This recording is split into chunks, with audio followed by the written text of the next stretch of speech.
Okay guys, in this video what I'm going to do is I'm going to share with you how I'm designing some of the names that I'm going to be putting on the family heirloom blanket. Okay, I'm going to start off with my parents' name. Now of course this is very customized. Okay, you do what you want. Okay, so this is something where you do that free spirit thing, I guess.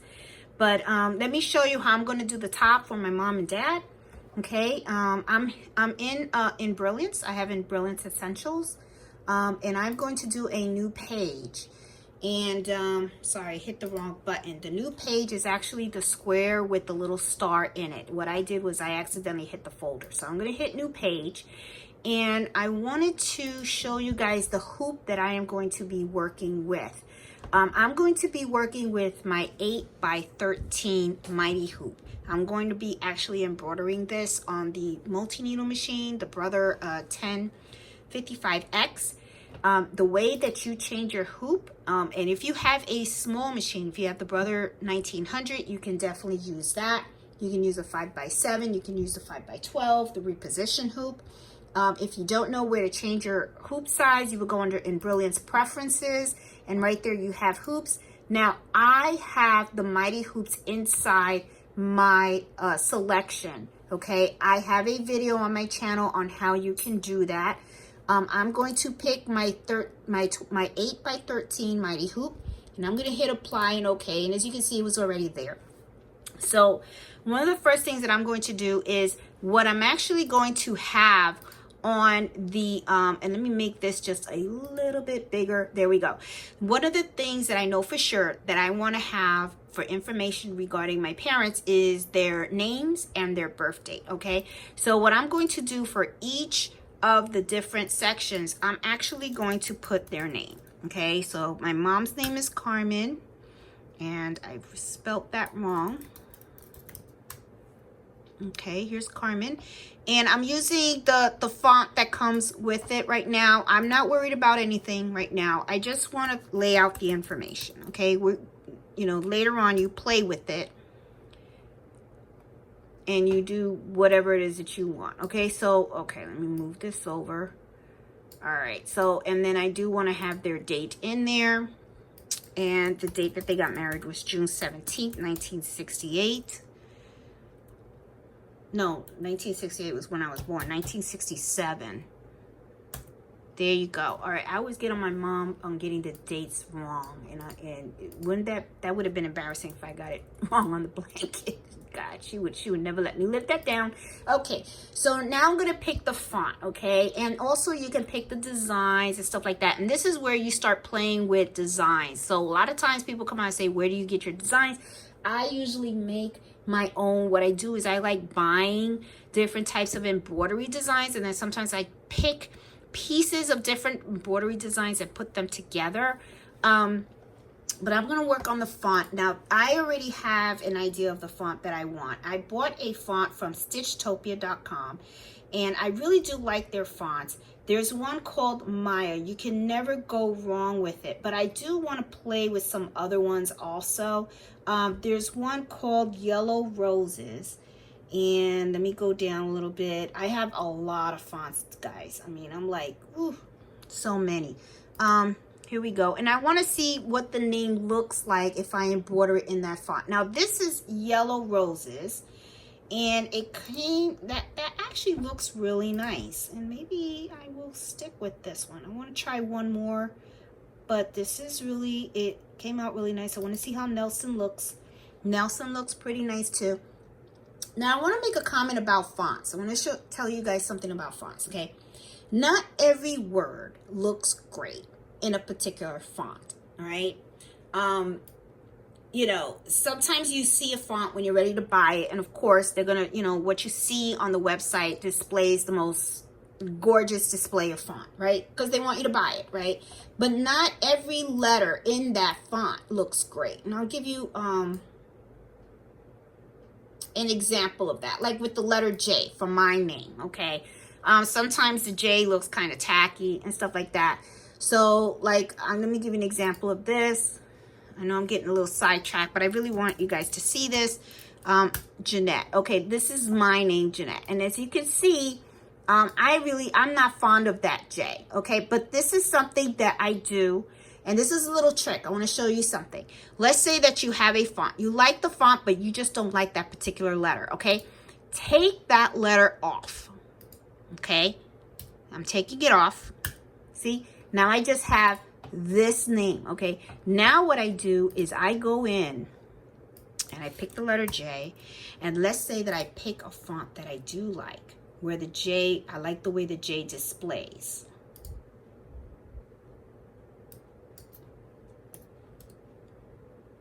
Oh, I did a little small J. Okay, I love that J. So what you can do is mix it up. So I, look, this, then I just put that right in the front.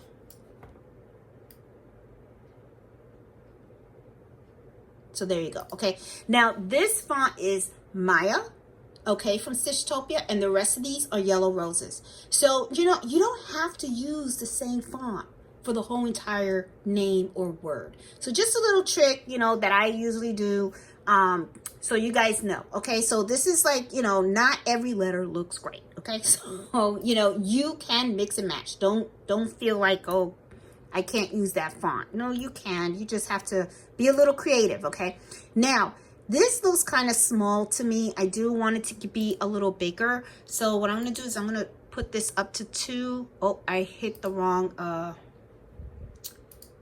font. There it is. This is 2 inches, and I'm going to probably move it here. And I think maybe that is a little too big. Maybe I need to go 1.5 inches. This is 1 inch. I think 1.5 inches is fine. And I'm going to do the same thing with Nelson. I'm going to put 1.5 inches there. Okay, because they, and once again, I picked the wrong font. All right, here we go. And I'm going to lay this here. And I'm going to lay this here. And I probably, let me see. This is the 0, so this is the center. So I'm going to have my dad's initial touch there, and then my mom's name end there. So it's perfectly evenly laid out. This I probably am going to pick because, like I said, I don't like the way the letter J looks in certain things. So what I'm going to do is I'll use the Maya font for this. And as you can see, making the designs for these blankets completely customizable, okay? Which is why I say if you want to offer these for sale, you can. See, these doesn't have the numbers, okay? This is just flat out letters. Yeah, it doesn't have the numbers that come with it. And that's the other thing too. When you buy fonts, sometimes they don't have the number. So you know what I'm going to do? I'm going to go old-fashioned style. And I am going to pick, I have a Georgia font or Times New Roman. Pick that. And I'll do 1 inch. There you go. And then I'm just going to put T8. There you go. That looks okay. Yeah, that looks all right. All right. So I'm going to move this down. Now, one of the things that I would like to do is I would love to embroider a beautiful design in the middle. Okay. Now, I have a heart that I was thinking of putting in there. However, though, I think that looks a little cheesy. I think what I need to do is buy in maybe like some wedding rings or something like that. And I can put those wedding rings in gold. I haven't, and notice we haven't even discussed colors. Okay, so we haven't discussed colors and stuff. But one of the things that I want you to know is, if you get anything from this video, is how customized each of these files are. Okay, so right now we're running on this video almost 10 minutes. Just think the amount of time that it's going to take for each person that I put on this blanket. Okay, because think about it. I got to think about their font. I got to think about the color I'm going to use. I'm going to think about the information, how I'm going to lay it out. And then I'm also going to be thinking about a design. Okay, am I going to use designs and stuff like that? So there's going to be several hoops that I'm going to be doing. I'm gonna hoop this blanket several times on the machine to put the information on it. So it's just something that I want you guys to think about, okay? Because a lot of times when people see these blankets, they just think that it's so easy to make, and it's not, okay? Because you are going to be hooping this several times, all right? So like I said, now I have to go out and I have to buy the wedding bells or the wedding rings, whichever I decide. So now I got to search for that and I got to put that in there. But what I'm going to do now is I'm going to make another file. Okay, I got my parents here. I'm going to make another one because remember, I have to make one for each person, and I'm going to put this low. Now, this one is for me, okay, because remember, I'm on there too. So I got Jeanette. So, and then I was born, got to put the year that I was born, okay? So I have to make a file for me, okay? And I have to figure out how am I going to do this. Let's create the other file, because remember, I'm going to have several files out here. I'm going to have one for Nancy. Okay, so I'm just going to dummy create most of these files right now. And this is her year, 1971. Okay, so here I got Nancy's file, okay? Then I got to make another one because then she met Harvey. Oops.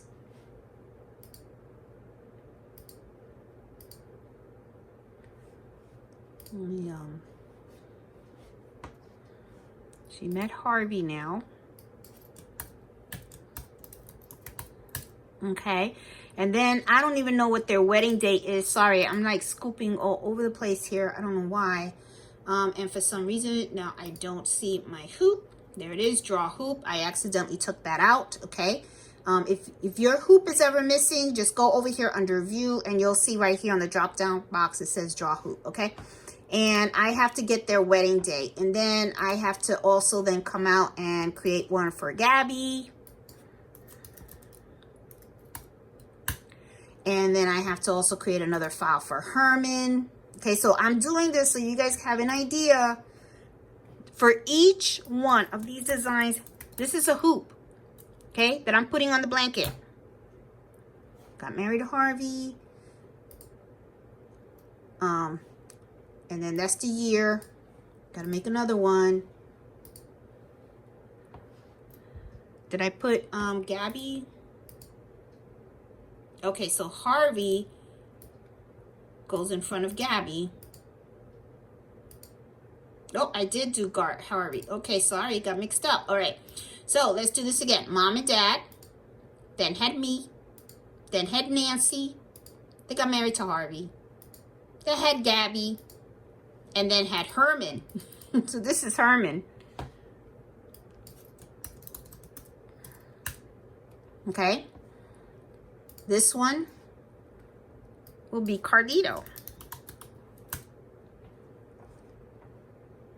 And then I have to make one for Fred.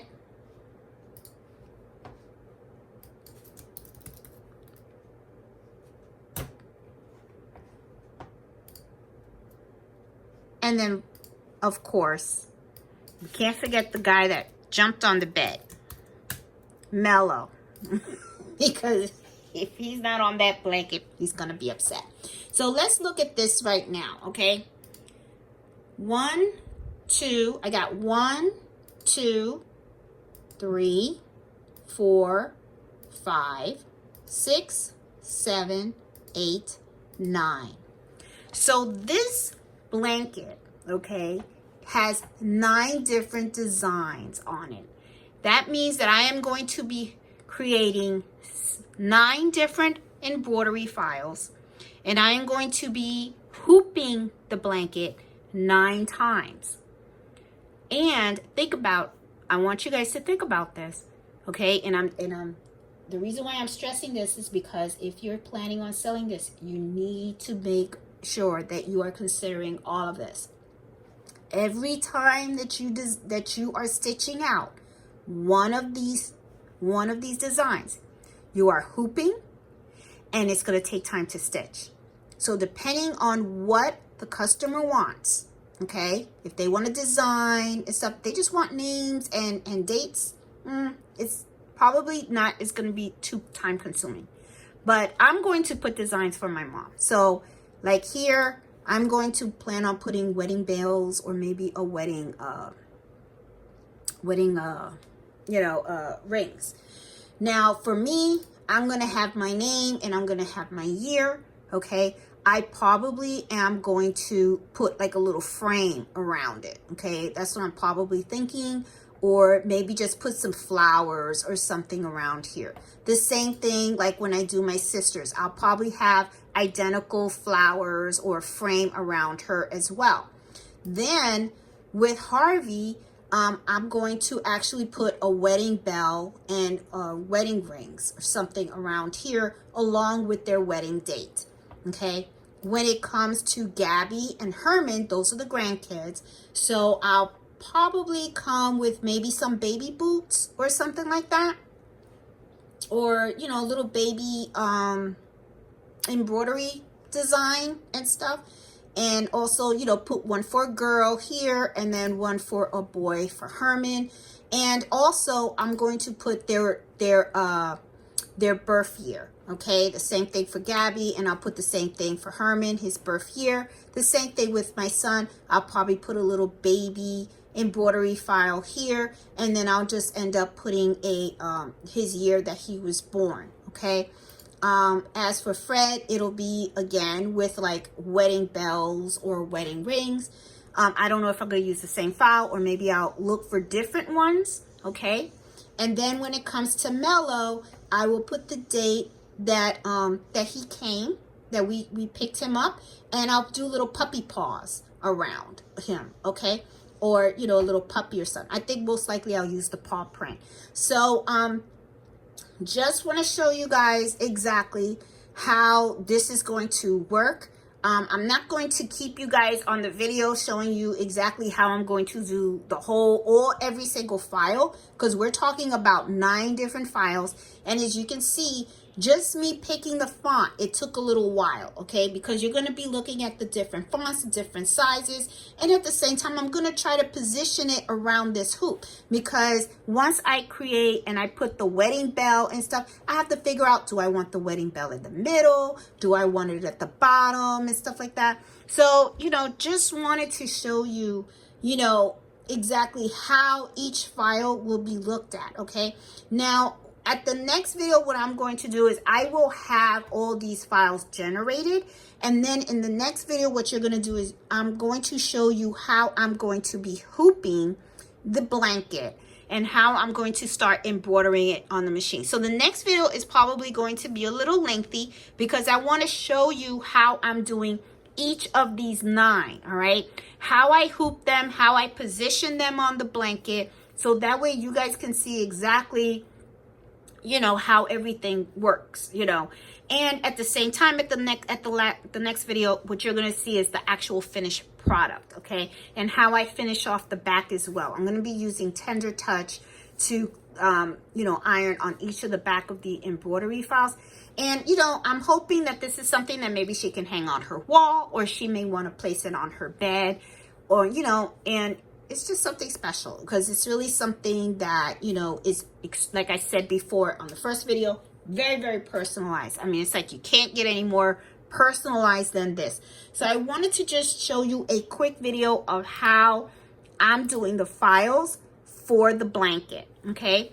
So guys, I hope you like this video. I hope I can get a thumbs up. If you're new to my channel, please subscribe. I'm all about sewing, embroidering, and doing a whole bunch of crafts. I also do happy hour, you know, embroidery happy hour every Friday at 8 o'clock. That's where I like to share what I'm working on and anything new that I found out that, you know, can help other people that are sewers and also embroiderers. So, you know, hope you like the channel, and happy sewing and embroidering. Bye.